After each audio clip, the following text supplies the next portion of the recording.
It's going to be a jump. Now here it looked like a jump. There, this looks like a foul to me. Yeah. Indiana, and you can see Caitlin saying you were right in front. Growth that we've had as a team, because early in the season we were just so inconsistent, and if teams were to do that, we would normally lose those games, but it just shows that we're getting closer, we're trusting each other, and we're just, I think that's the biggest part, is trusting and knowing that we can win those games even if they go on. Caitlin Clark straight up lost it on the refs, and honestly, who could blame her? Sophie Cunningham got slammed to the floor like it was WWE, and the officials acted like it was just another Tuesday night pickup game. This wasn't a missed call. This was flat out embarrassing for the entire WNBA. There were so many ways in a close game and in game situation where we grew today that were huge for us, y'all. That will pay dividends. So great job. I'm proud of you guys. Everybody contributed. Everybody came in and gave us a lift. Kels, I know it was a tough shooting day, but the way you facilitated and that one big jumper that you made, right? We dug in and got stops when we needed to. I mean, big time win, y'all. Big. The Indiana Fever still pulled out a nail-biting 78-74 win over the Seattle Storm, but this wasn't about the scoreboard. It was about the absolute clown show that went down on the court.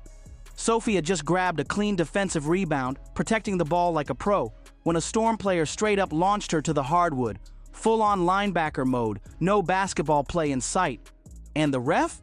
He was standing right there, front row, eyes on the play like he was watching a backyard cookout, not refereeing a professional league game. It was pure incompetence on display for everyone to see, and Caitlin Clark, still sidelined for her 7th straight game with that stubborn groin injury, finally had enough. Oh! That's a PNW win! W's in the chat. W's in the chat. Oh my gosh. That one just aged me, but we're getting better. Shoot, good win. Win for win. A dub is a dub, so keep on rolling. From the bench, she unleashed on the officials. You were right in front of her. Why did you change your mind? Her voice cut through the arena, and every fan watching at home felt it deep in their bones, because she was saying exactly what we were all thinking. This whole officiating circus has officially become the WNBA's biggest crisis, and Caitlin Clark's fiery outburst has turned into the anthem for a league teetering on disaster. Refereeing? It's at rock bottom. And it's not just Indiana Fever fans calling it out anymore. Players, coaches, even rival fan bases are piling on because the blunders keep stacking up. Week after week, game after game. It's straight up embarrassing. And our recovery's going well. You know, it's just, I think for us staying the course and making sure that we're really diligent about each step that we take, and that we don't have setbacks, and that we're patient with it. I know she wants to be out here on the floor, and we want her out here on the floor, but making sure that she's ready is the most important thing. You know, I still don't know how far we are. We're going to take it one step at a time, one day at a time. Think about how wild this is. Sophie Cunningham gets slapped with a $500 fine just for posting a TikTok poking fun at the refs. Meanwhile, full-on body checks are happening in real games with 0 whistles. That tells you everything about where the WNBA's priorities are right now. And then, Commissioner Kathy Engelbert has the nerve to say, only losing teams complain about officiating. Someone better tell her that when your biggest star is getting beat up every night, it's not about winning or losing. It's about basic safety and professionalism. Even the league's most respected voices have had enough. Becky Hammon's been snapping in interviews while Kelsey Plum is walking into pressers covered in scratches, asking how she got mauled for 40 minutes, yet somehow only shot 6 free throws. But here's the twist. While the league is drowning in chaos, one player is rising above all of it. I don't even know what the players can do because the players aren't being protected. And I know so many of the times, like, we're talking about this when it comes to the Indiana Fever, but this does happen across the league. There are many plays that we could pull up. Do you guys have any suggestions on what can actually be done? The coaches get fined when they call them out to the media. Like, this is a top-down issue. This is a commissioner. Sophie Cunningham delivered another clutch, elite-level performance that reminded everyone exactly why she's the Fever's heartbeat while Caitlin Clark remains out injured. Sophie Cunningham went off, dropping 17 points on 5 of 6 shooting, including a nasty 4 of 5 from deep. And get this, she was the only Indiana Fever player to hit a single 3 all game. Fans have officially nicknamed her the Blonde Bomber because she keeps detonating from long range when the game's on the line. Ever since that viral Connecticut Sun brawl, where she stood up for Caitlin Clark like a true enforcer, Sophie's confidence has been through the roof. Her social media exploded with 800,000 plus new followers, her jersey sales skyrocketed, and she's fully stepped into the spotlight. But here's the best part. She's delivered. And I got scratches on my face, I got scratches on my body, and these guards on the other team get these ticky-tack fouls, and I'm sick of it. I get fouled like that every possession. Ricky gets fouled like that in the post all the time, and they don't call it, and I don't know what else to do. Like, it's really frustrating though. I'm like, I feel, I mean, there's multiple shots at the end of the game, either into the third, into the fourth, where they're just coming and swinging, and they just. She's evolved from a scrappy role player into a certified WNBA star. Not just the Fever's muscle, but also their most reliable offensive weapon. That combo? Rare. That's why fans can't get enough of her. Still, even Sophie's heroics couldn't hide another classic Fever meltdown. Because in true Indiana fashion, they nearly blew it. Again. At one point, they were cruising 55-42, midway through the third, thanks to Sophie's hot hand and some solid team support. But the moment they relaxed, We're advocating for players to throw other players on the ground. No, like we've seen so much of it throughout the WNBA. He watches this happen right in front of him. There's so much contact on the play and he does nothing. He doesn't blow his whistle. He doesn't stop the play. He doesn't call. the wheels fell all the way off. Suddenly, Seattle ripped off a 10-2 run, trimming the lead to just 4. And what should have been an easy, drama-free win instantly turned into a nail-biter. Seattle stormed all the way back, closing the gap to 73-72 with just over 3 minutes left, and you could feel every Fever fan's heart drop. We've all seen this script before, and it rarely ends well. This team has a fourth-quarter curse. They just forget how to finish games, and it's brutal to watch. Kelsey Mitchell? Here, it's not just Caitlin Clark. If you wear that Indiana Fever jersey, consider it done. The refs are not going to be fair, and they are going to cheat and do whatever it takes to do what the higher-ups say. Rough Night doesn't even cover it. Watching her shoot was like watching someone try to play piano with oven mitts. She went 3 for 16 from the field and 0 for 8 from deep. Painful. Luckily, others stepped up to stop the bleeding. Aaliyah Boston came through huge, dropping her 6th straight double-double with 16 points and 12 rebounds on 7 of 11 shooting. And when everything was falling apart, she single-handedly saved the game, rattling off a personal 9-point run in the fourth quarter that kept the Fever alive. Her resurgence couldn't have come at a better time. After weeks of struggling without Caitlin Clark, Boston finally looked like the dominant force fans know she can be. If she keeps this up, the Fever might just survive this brutal stretch. Boston's presence in the paint, her physical defense, her rim protection, everything clicked again. Williams storms inside, can't finish it, follows it up into the arms of Bibby, just signed for the rest of the season by Indiana. Been a perfect fit at the stretch 4. Cunningham connects on a 3. And you just look at her frame, 6'6" and super long. Cunningham connects on another 3. And with Sophie Cunningham carrying so much of the scoring load, watching Boston attack the rim, box out hard, and contest everything in sight has been one of the rare bright spots in what's been a chaotic, messy season. Veteran leadership has been Indiana's lifeline during this injury-riddled stretch, and Natasha Howard deserves major credit. She quietly dropped 21 points and has become the team's emotional anchor while everything else feels shaky. Howard's been carving up defenses, finishing smart around the rim like the seasoned pro she is. Her veteran savvy and basketball IQ have been priceless for a squad that often looks completely lost without Caitlin Clark running the show. Howard knows her role inside out and executes it perfectly. No overreaching, no wild hero ball, just clean, consistent basketball. That kind of professionalism separates good teams from championship contenders. Fever did everything possible to blow a game, but still come out with the win. That was a near epic level collapse, folks. Wow, it should have never gotten that close. Lexi Hull, Stephanie White waited till the very, very last minute to put Hull in on defense. She should have been in there from 2 minutes in. 2.5 minutes in on defense. They could not seem to get a big rebound to save their life, and this almost turned into a disaster. In a league where too many players are chasing clout instead of staying in their lane, Howard's approach is a breath of fresh air. Meanwhile, Seattle had every chance to steal this one. They had looks, they had opportunities, but when crunch time hit, they completely unraveled. Wide open shots, missed. Execution, gone. It's becoming their identity this season. Get close, then crumble. Skylar Diggins missed not one but two wide open threes that could have flipped the whole game on its head. And Nneka Ogwumike, who finished with 16 points, straight up disappeared in the fourth when her team needed her to take over. Then came the dagger in the final seconds. Boston, good look inside. Howard lays it in. Nobody in the league at 6'4" or taller averages more assists than Aaliyah Boston. Well, you know, what happens off a deflection from a defensive player if it hits the rim? Shot clock still would reset. It doesn't have to be a shot. As Howard somehow spins that in, plus the... Gabby Williams had the perfect chance. A wide open look at the buzzer to tie it. The release was smooth, clean, but heartbreak hit as the ball rimmed out. Basketball can be cruel like that. One bounce decides if it's magic or misery. And right now, Seattle's living in misery. They're sitting at 16-13, trending in the wrong direction, having dropped 3 of their last 4 home games.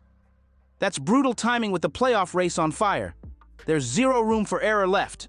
The Western Conference is a straight-up logjam, one of the tightest we've seen in years, and Seattle's running out of time to fix their late-game meltdowns. Home court advantage and playoff seeding, on the line every single night, and Seattle keeps missing the mark.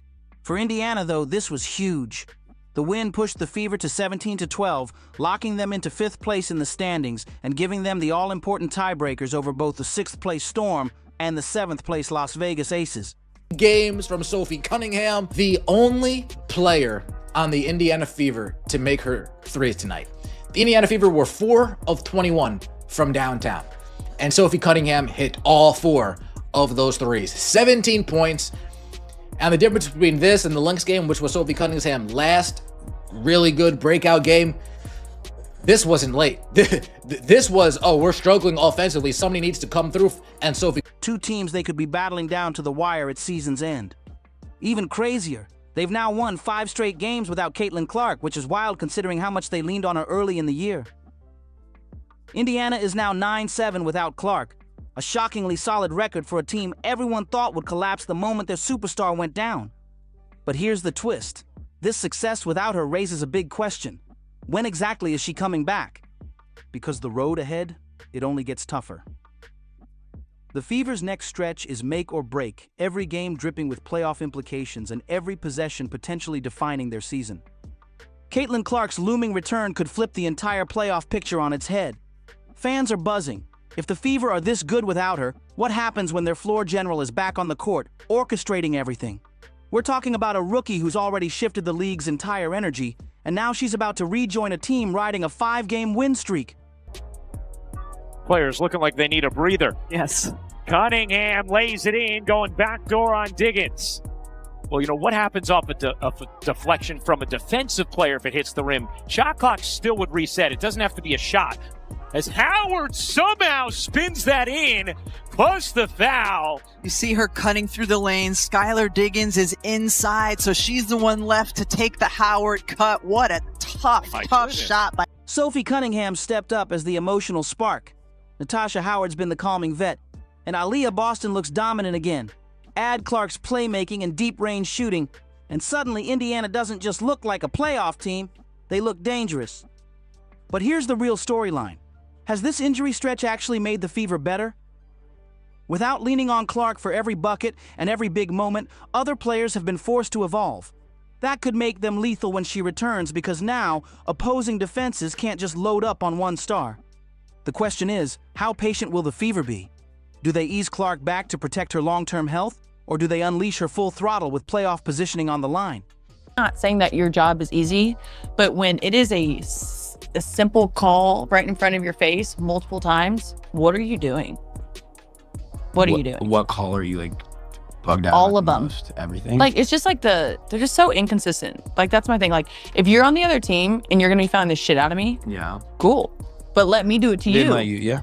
You know what I mean? You want like, consistency then. Yeah, like just give. And I think that's players across the league and like new fans across the country. Like everyone's like, what is going on with the refs? And I'm like, Either way, the WNBA is on notice. Indiana's not sneaking up on anyone anymore. They're coming, and they're coming fast. And let's be real, this whole situation has lit a fire under the WNBA fan base like never before. People aren't just watching Caitlin Clark highlights anymore, they're locked in on the entire Indiana Fever squad.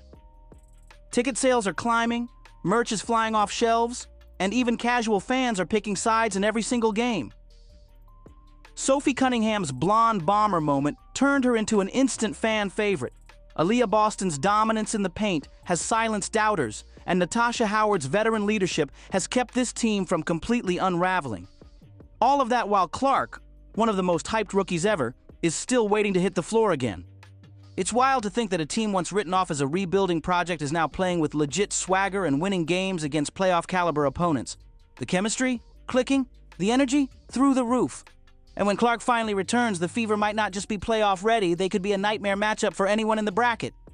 So buckle up, because if you thought the drama was wild now, wait until Caitlin Clark suits back up and this already surging Indiana squad gets its superstar back. And huge for us. She's really been the key. She came into this league predominantly playing on the low block, getting a lot of post touches when she was in college and her rookie year. And then, last year, her first year with Caitlin, playing a lot in the two-man. And then this year, we're asking her to be a facilitator as well. A hub for us on the offensive end of the floor while being more versatile on the defensive end than she probably has ever been. And she's just continued to step up to the challenge and grow and be better. She's really the rock of. The rest of the league better be watching closely, because the Fever are starting to look scary good. What makes this even crazier is how fast the narrative around Indiana has flipped. Just a month ago, people were questioning if this roster even had enough depth to survive without Caitlin Clark. Now, they've ripped off wins, climbed the standings, and suddenly look like one of the toughest outs in the league. The biggest difference? Confidence. Players who once seemed hesitant now look fearless. Sophie Cunningham pulling up from deep without a blink. Aaliyah Boston punishing defenders in paint. Natasha Howard bringing poise and physicality every possession. That growth doesn't just disappear when Clark returns, it compounds. And here's the scary part for everyone else. Clark's absence forced Indiana to develop a true next player up mentality. That means when she comes back, she's not stepping into the same team she left behind. She's joining one that already believes it can win big without her. In the WNBA, I kind of already went off on it, but it's just atrocious. Really, really bad. There have got to be rules to present overt physicality from dominating the game. And that's what we've got. We've got it in the NBA, we've got it in the WNBA. Nobody wants to call a bunch of fouls, but these officials don't know what a foul is and a foul isn't. They can't even tell when a ball goes out of bounds. You've got 2 million plus people watching some of these games. You have got to have a correctly officiated product, or at least confidently officiated product, and competently officiated product. Combine that with Clark's elite passing and shot creation. That's the kind of dangerous chemistry that turns playoff races upside down. The Fever went from barely hanging on to potentially becoming the team nobody wants to face when everything's on the line. Indiana has to keep stacking wins if they want to hold on to their playoff spot, because Clark's absence is still one massive question mark. She showed up to the arena in full game gear, shorts, sneakers, the whole look, yet never actually suited up. That's got everyone buzzing. Is the team just playing it super safe with her recovery, or is there something more going on behind the scenes? With the playoffs coming fast, every single day of uncertainty matters. Out west, it's chaos. Teams are piled on top of each other in the standings like rush hour traffic, where one bad week can send you crashing down the board. Every win counts. Every tiebreaker's huge. And yeah, every single referee call or missed call could decide a season. Sophie the Trophy lit it up again tonight. Man, she has been nothing short of spectacular as of late. 5 of 6 from the floor, 4 of 5 from 3, 3 for 4 from the free throw line, 17 points, 2 assists, 5 rebounds. Sophie, the blonde bomber, has been on fire. Sophie stepped it up in a big time way. That is what you need. When your best player is out, you need the ancillary pieces to step up and deliver. And that is what Sophie Cunningham. Which brings it right back to the core problem. The officiating. It's become the defining disaster of this entire WNBA season. That might sound dramatic, but look at the product. Incredible games and elite performances are being overshadowed by blown whistles, inconsistent calls, and straight-up negligence from refs who look completely out of their depth. And it's dangerous, literally. Players are getting hurt because officials can't control the physicality.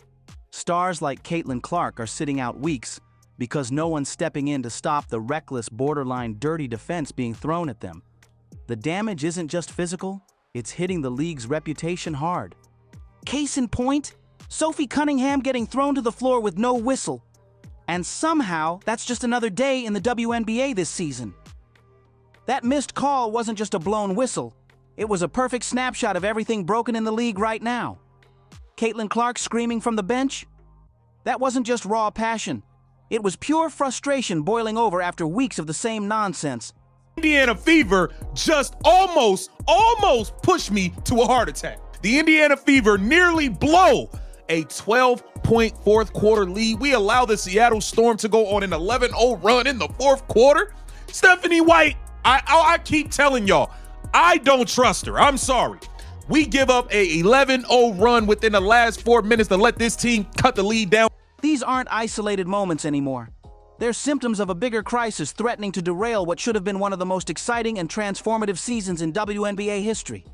Fans are tuning in at record levels, arenas are packed, energy is sky high, but if the product feels unsafe or even rigged, that momentum disappears in a heartbeat. And yet, Indiana keeps grinding forward. They've proven they can survive without their superstar, but let's be real. They shouldn't have to battle two opponents every night, the other team and the officials. The WNBA should be showcasing elite talent, not letting games turn into wrestling matches disguised as basketball. Referees are supposed to make the game better, not hijack the spotlight. The crazy part? There's still plenty of reason to be hyped about Indiana. This 5-game win streak without Clark isn't just impressive. It's proof of depth, resilience, and coaching adjustments finally clicking. This team has the pieces to make a deep playoff run if they stay healthy. But they need two things: fair officiating and a reliable bench. And Sophie Cunningham? She's officially leveled up into star territory during this stretch. She's taken dirty hits, endured wild officiating, and faced high-pressure moments, and she keeps showing up big when it counts. That's championship DNA right there. When the lights burn brightest, she shines brighter. And now, the pressure shifts to the rest of the roster to keep pace. Can this squad rise to Sophie Cunningham's level once Caitlin Clark makes her return and the playoff grind begins? A lot of ups and downs in the WNBA this season. To take care of business in a winning streak like this, what does that sort of say about how this team is coming together? Yeah, you know, Seattle's a great team, great team, and it's hard to play here. And so we knew that. We knew that they just came off kind of a bad loss against LA. And so they were hungry for a win. But for us, it's not about other teams. It's about our standard. It's about stacking the days. And I think that where our mental's at as a team and as individuals, we're in a really good spot. And, you know, it's not going to be easy moving forward. But I think today we stayed true to the scout. We trusted the offense. Kelsey has been having a hell of a season. She was a little bit off, but she facilitated for us offensively down the stretch. And it just shows that everyone has something to give, even if your scoring's not going to be there. But I don't know, I'm just proud of our team, and I'm proud that we. If Aaliyah Boston keeps dominating the paint, if Natasha Howard keeps doing the dirty work, and if Kelsey Mitchell finally finds her shooting rhythm, Indiana could shock a lot of people and make a deep run. But for that to happen, they need two things: the whistle to finally swing their way, and every single player on that bench locked in and ready to deliver when their moment comes. If you're as fed up with these refs wrecking games as the rest of us, drop Spicy Sophie in the comments. Smash that like button, subscribe, and hit the bell so you don't miss a single update. Share this with your crew, and let's keep the conversation going. Click the video on your screen and we'll see you in the next one.